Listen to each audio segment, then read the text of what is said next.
Every couple of weeks, we throw in some bonus David Hertel into the schedule, and David Hertel is on the line. He's also hosting Montreal Now this weekend for Aaron Rand. Hi, David.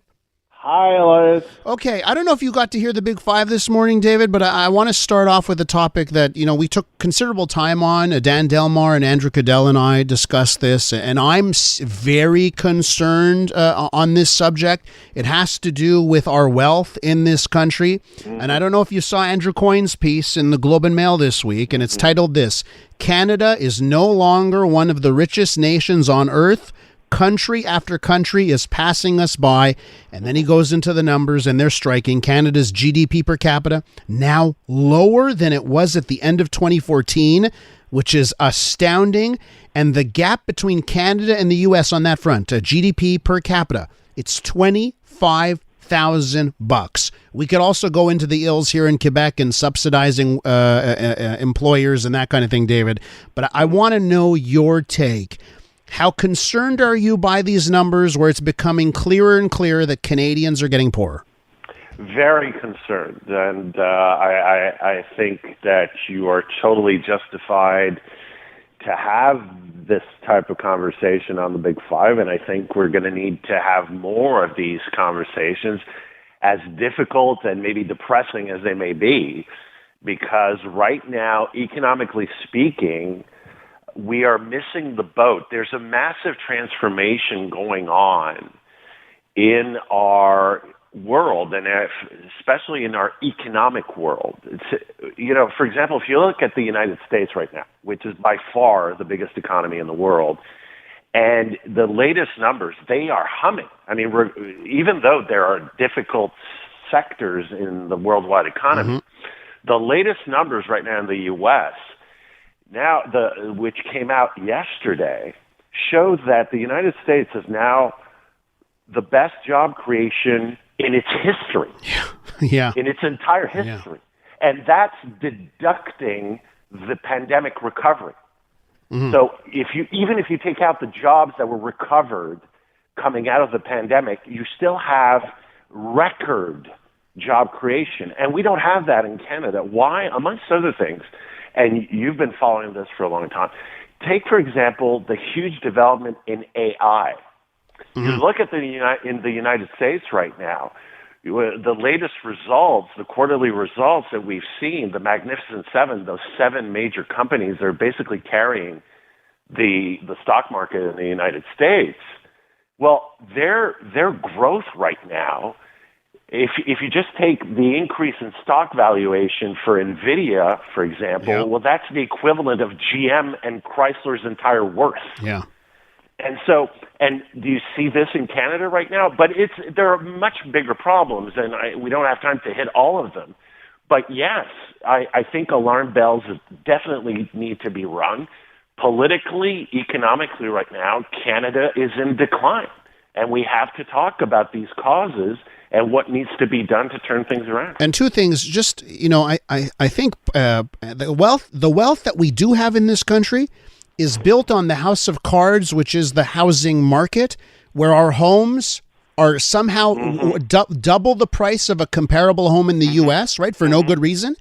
Good reason. So if that bubble were to burst, what happens to our wealth? And then David, and here's where I want your take on. I think Canadians, we all get it now. We all know what these numbers are telling us.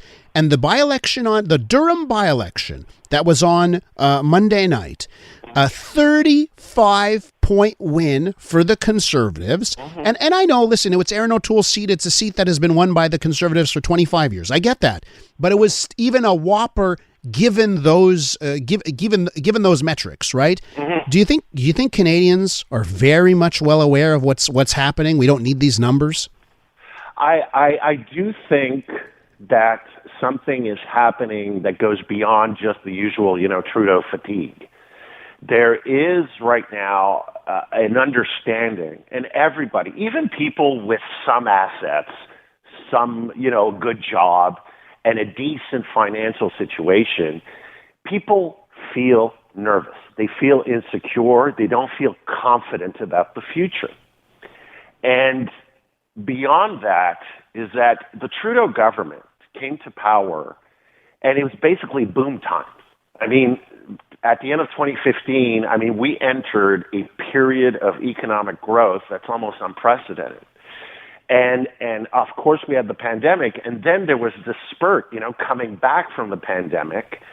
But the fact is that right now, all the economic indicators that we're looking at in Canada are heading in a dire direction, and we're no longer in this type of position where we're going to go towards, a very progressive-minded type of government that is spending on anything and everything without really looking to how to build a 21st century economy. And we're going to have to make tough decisions.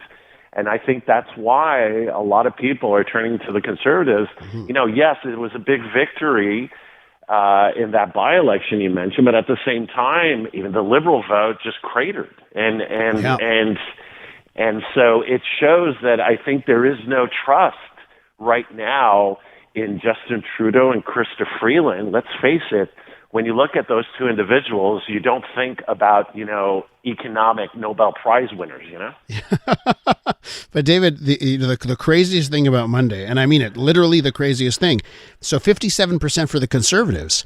The People's Party of Canada, their vote did not collapse. They got 5%.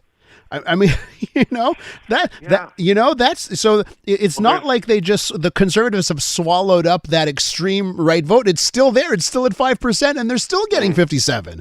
Yeah, well, there's always a middle, a center right. Yeah.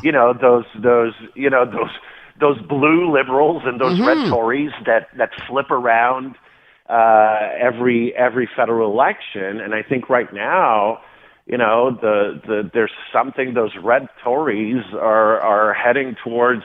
I think Poilievre has been effective so far, and we'll see in the actual campaign if that sticks.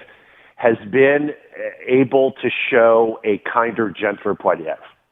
David, he's just less scary right now. I would agree with that assessment entirely. Now, David, I got to let you go. I'll catch you from 2 to 6 as you host Montreal Now. Thanks so much. Thank you, Elias.